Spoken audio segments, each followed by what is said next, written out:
Some Christian books weren't lost. They were treated like contraband, and inside them, Judas looks like the insider, and Mary Magdalene looks like the one who actually understands Jesus. Tonight, we open the pages they tried to bury and read what's really there. So what shows up when you read the version of the Jesus story that never made it into public worship, and what kind of Christianity emerges when you follow the threads that didn't survive? Before we go any further, we need one tiny key to unlock everything. The word Gnostic comes from the Greek Gnosis, meaning knowledge, not ordinary information, but secret insight that rescues you from a false world. In what later gets called Gnostic Christianity, salvation is not mainly about behaving well or even about believing the right thing. It is about remembering who you really are beneath the skin and who the real God is behind the God of the Bible. Second rule. In this video, we are not treating these writings as hidden proof or automatic history. Scholars debate their dates, their authors, their accuracy. Instead, we will treat them as messages from rival Christian worlds that almost vanished. So what do those worlds look like when we put the pieces back on the table? To see the stakes, we have to go back to the first centuries of the movement. Picture the Mediterranean around the year 90. Tiny house churches, scattered cities, competing memories. Some gather around letters from a man called Paul, written in Greek. Others tell stories they swear they heard from someone who knew Jesus of Nazareth.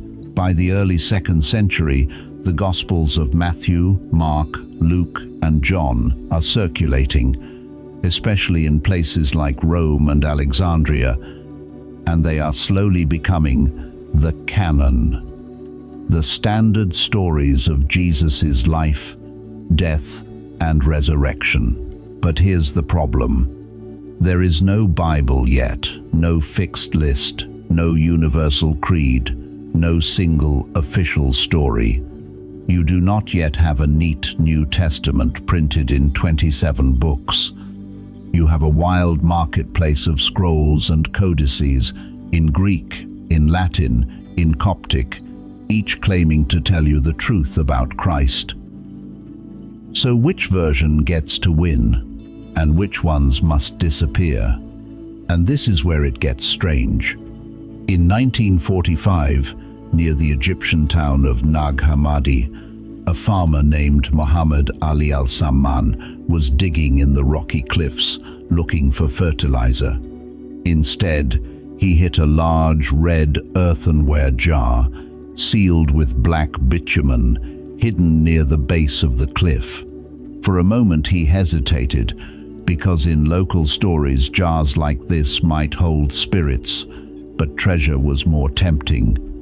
He smashed it open. No gold, just 12 leather-bound codices and part of a 13th filled with pages of dense brown script in Coptic, the late form of the ancient Egyptian language. He took them home, not realizing that one of his relatives would allegedly tear out a few pages and use them as kindling. That's not a metaphor. A few more torn pages, a slightly bigger fire, and the entire library disappears forever. Most ancient books didn't die in flames of history. They died in ordinary kitchens. Imagine that. 4th century codices, some copied from older Greek originals, nearly burned to heat dinner.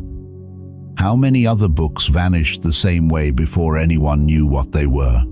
Over the next few years, pages from this desert library filtered onto the black market in Cairo. In 1951, one codex quietly appeared in Zurich, at the C.G. Jung Institute, as a 76th birthday gift for the famous psychoanalyst. It became known as the Jung Codex, and once experts realized what they were looking at, it was eventually reunited with the other manuscripts now in the hands of the Egyptian government. Only in the 1960s were these Nag Hammadi texts made available to selected scholars, and only then did the full shock land. Here were entire Gospels, revelations, cosmologies, and secret teachings that early church fathers had complained about, but that no one had actually read in full for more than 1,500 years. So what exactly did these people believe about God, the world, and Jesus that made them so dangerous? One of the central pieces is the Apocryphon of John. Apocryphon meaning a secret book. Preserved in Coptic but likely translated from an older Greek original, it retells Genesis with one brutal twist. What if the creator God of this world was not the highest God at all? In this myth, beyond time and space is the great invisible spirit, and from it emanate eons powers like rays from a hidden sun. One of them is Sophia, wisdom, who creates without permission, and the result is Yaldabaoth, blind, arrogant, cast into the lower heavens. Not knowing anything above himself, he declares, "I am God, and there is no other," and builds a material universe with his archons, the rulers. And here's what that means for us. If the story is right, the God who thunders through parts of Genesis is not ultimate goodness, but a lesser power, a warden. So where does goodness come from, and what are we doing inside his world? The text's answer is explosive. Yaldabaoth steals a spark of higher light and plants it in humanity. Adam and Eve become walking contradictions, bodies shaped by a corrupt power, yet carrying within them a fragment of the true God's light. When Eve eats from the tree of knowledge, guided not by a purely evil serpent but by a force that wants them awake, she and Adam realize their origin, and the jailer God panics. He casts them out of the garden, not mainly as punishment, but to keep them ignorant. From here, history becomes a story of souls trapped in cycles of worship and fear, until a messenger from the higher realm arrives to remind them. That messenger, for the Gnostic Christians who treasured these texts in places like 2nd century Alexandria, is Jesus. But if Jesus is not primarily a sacrifice to satisfy the wrath of the Creator, then what is he? This brings us to our first case study, the Gospel of Thomas, a Coptic text discovered at Nag Hammadi that claims to be written by Didymus Judas Thomas, the twin. Interestingly, both Didymus in Greek and Thomas in Aramaic mean twin, and some early traditions even play with the idea that this Thomas is Jesus's twin in a mystical sense. Unlike Matthew, Mark, Luke, and John, there is no narrative here. No Bethlehem, no trial before Pilate, no crucifixion scene. Instead, the Gospel of Thomas is a collection of 114 sayings attributed to the living Jesus, and the very first line sets the tone. Whoever finds the interpretation of these sayings will not taste death. Straight away, the text is promising Gnosis, secret insight with life and death consequences. Scholars debate its exact date, but many argue that parts of Thomas may be as early as, or even earlier than, some of the canonical material. Around 2/3 of the sayings echo or parallel verses in the New Testament, yet they are not copied word for word. It looks as if the author is drawing on an independent stream of Jesus traditions. That has led some to ask a provocative question. What if this strange mystical gospel actually preserves a very old layer of Jesus' teaching that later got folded into other books? And this is where it gets strange again. Mixed in with familiar sayings are riddles that sound like something from a Zen monastery.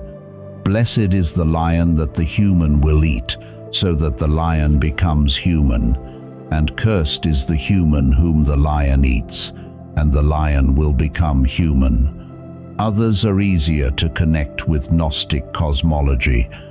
In saying 50, Jesus speaks of coming from the light, from the place where the light came into being by itself.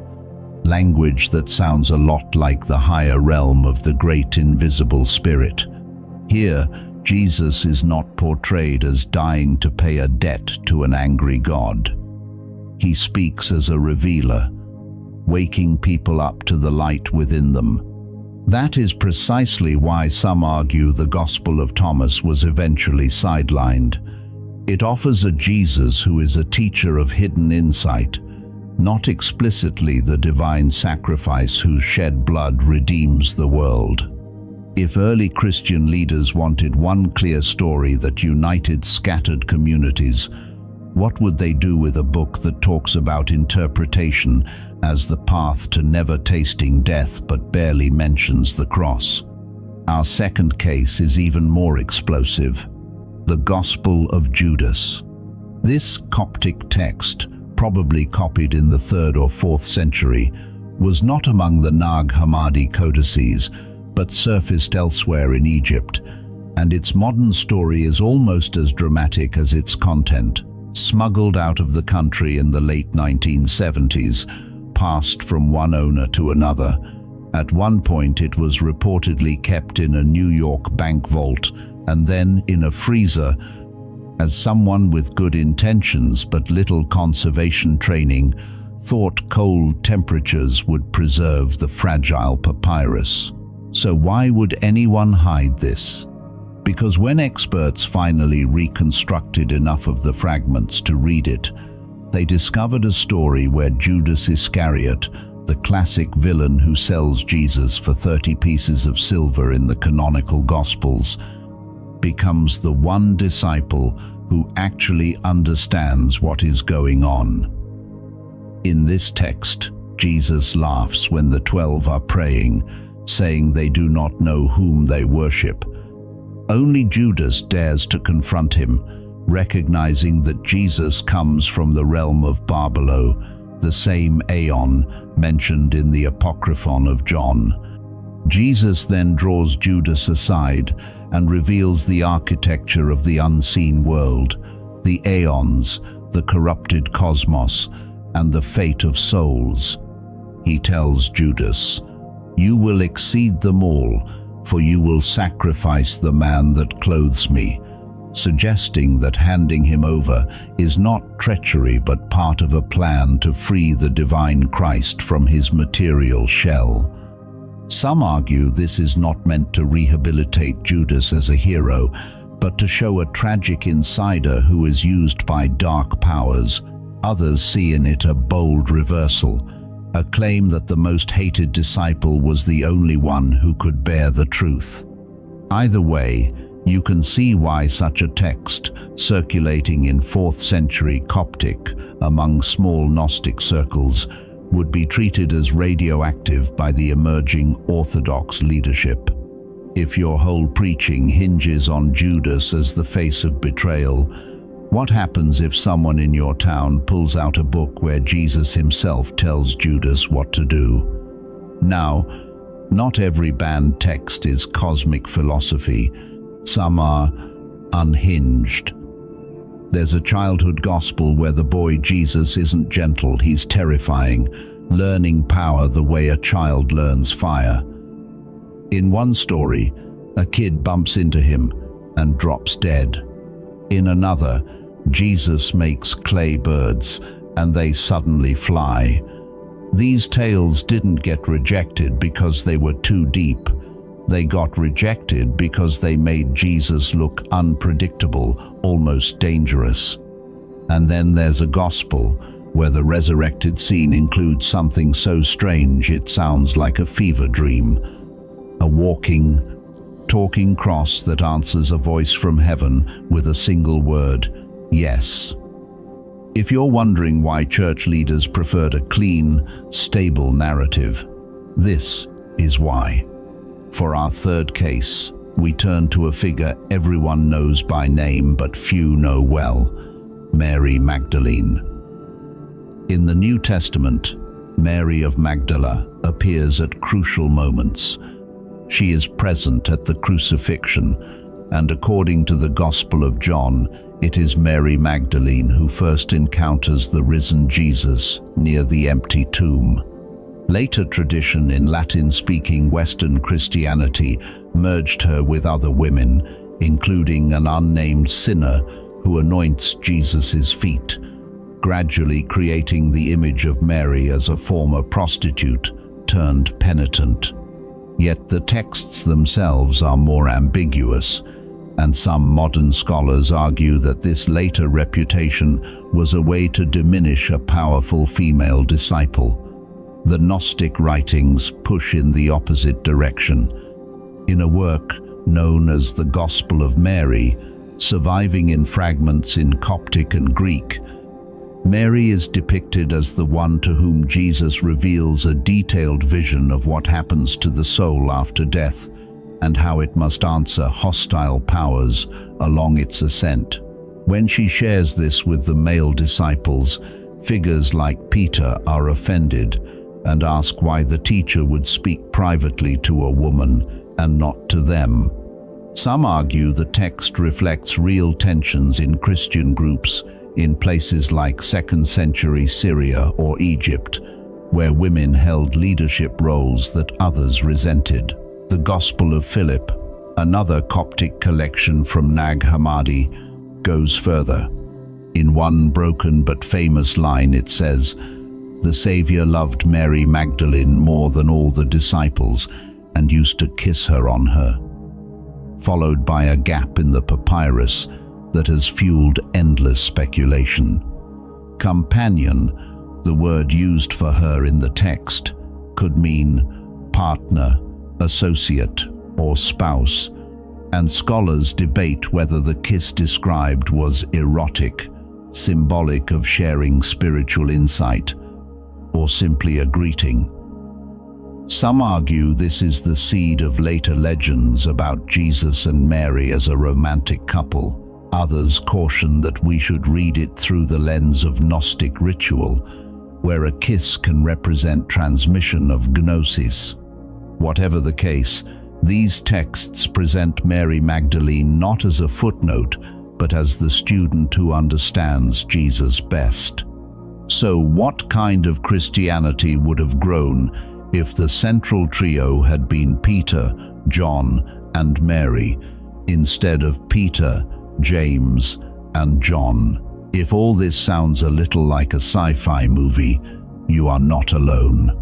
When the Wachowskis released The Matrix in 1999, the character Morpheus explains to Neo that the world he sees in 1999 is a simulation designed to keep humans docile.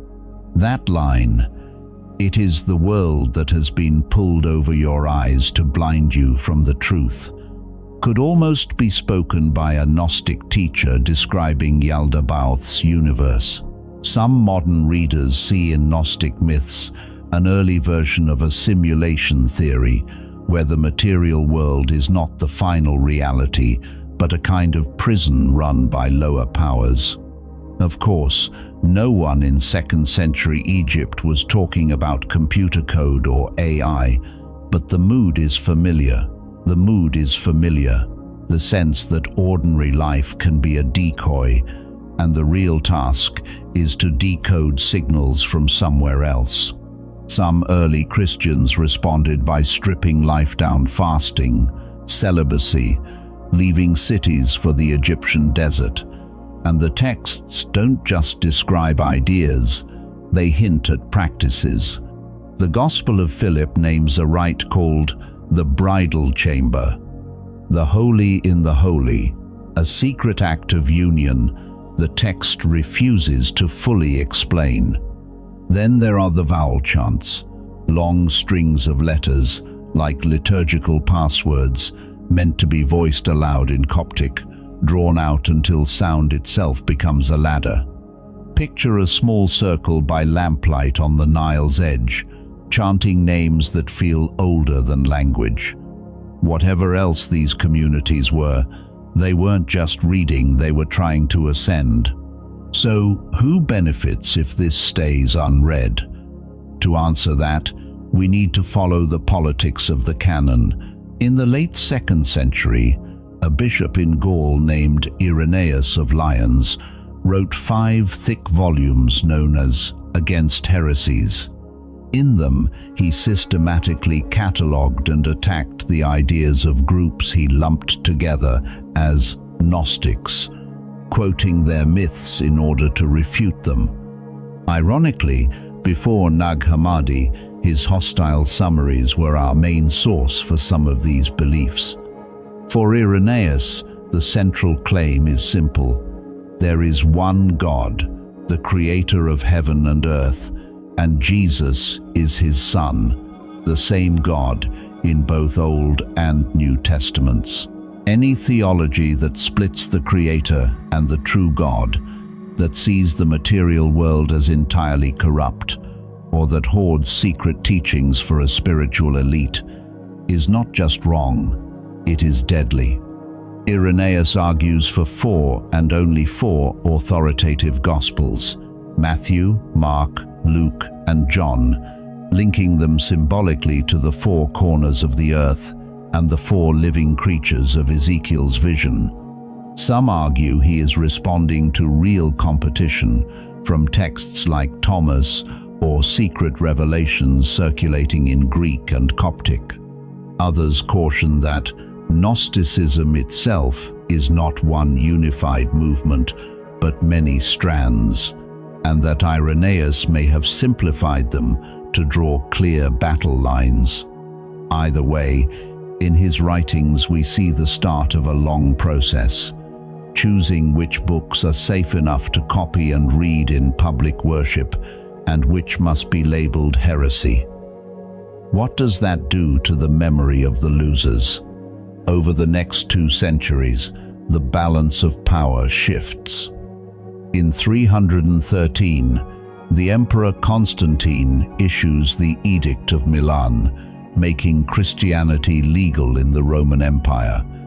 By 325, he convenes the Council of Nicaea, where bishops from across the empire, many from Greek-speaking cities like Alexandria and Antioch, hammer out the Nicene Creed.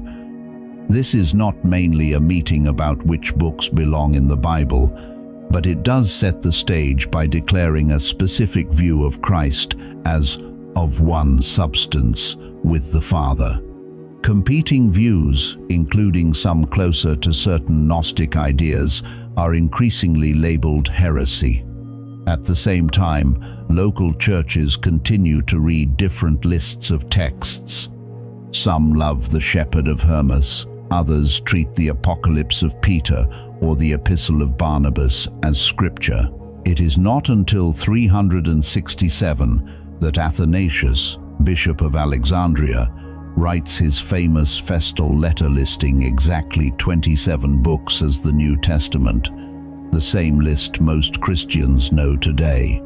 A canon isn't just a reading list, it's a boundary line. He calls other writings apocrypha, sometimes useful but not authoritative, and warns his readers against works used by heretics. Scholars debate whether he had specific Gnostic Gospels in mind, but by this point, the pattern is clear. Orthodoxy has backing from imperial structures, councils, and bishops. Alternative Christianities, like the communities who copied the Nag Hammadi library, are marginalized, sometimes persecuted, and often forced to hide their texts. So when a group near Nag Hammadi, sometime in the 4th century, carefully packs their Coptic codices into a jar, seals it with bitumen, and buries it near the cliffs? Are they hiding a private library from hostile neighbors, or simply storing books they no longer use? And what other caches, never discovered, might still be lying under the sands of Egypt? In the end, the Gnostic Gospels did not become the official story, but their ghost has never quite gone away. When you read them today, in translation from Coptic and Greek, it can feel like stepping sideways into a parallel Christian universe, where Jesus is less a sacrifice on an altar and more a hacker breaking into a corrupt system to show you the exit, where Judas may be the only disciple who hears the full plan, where Mary Magdalene becomes a rival to Peter, not a nameless sinner, where the creator of Genesis is not the final word, and the true God is a silence beyond all names. The canonical New Testament that emerged by the late 4th century, shaped by figures like Irenaeus and Athanasius, and enforced from cities like Rome and Constantinople, gave Christianity a coherent center of gravity. It also, by definition, pushed other voices to the edge. Some argue this was necessary to preserve unity. Others caution that we should not mistake the books that survived for the only books that were ever taken seriously. So what would the world look like if the Nag Hammadi library had become the heart of the Christian Bible, and the 4 Gospels we know had been the ones buried in jars? Maybe the most unsettling lesson hiding in those Egyptian codices is not a secret romance, a heroic Judas, or a walking, talking cross from the Gospel of Peter. It is the reminder that, in the early centuries, there were Christianities in the plural, in Greek, in Latin, in Coptic, competing to define what Christian meant. Some envisioned a public faith centered on shared creeds, sacraments, and a visible church. Others imagined small circles of seekers decoding cosmic myths and chanting the names of eons at night. Power, politics, geography, and sheer survival narrowed that diversity, but the texts buried near Nag Hammadi in 1945 give us a rare, fragile window into the paths not taken. Whether you see them as dangerous distortions or as suppressed wisdom, they force a question that still hangs in the air. Who decides which stories about reality are allowed to be told? If you want to explore this further, I'd love to hear where you want to go next. In the comments, tell me. A. You want a deep dive into the Gospel of Thomas and its 114 riddles from the living Jesus. B. You want the full story of the Gospel of Judas, from the Egyptian desert to the freezer to the translation wars. Or C. You want to follow Mary Magdalene through the Gospel of Mary, the Gospel of Philip, and beyond, and see how her image was built and broken over time. Which forbidden text should we open next?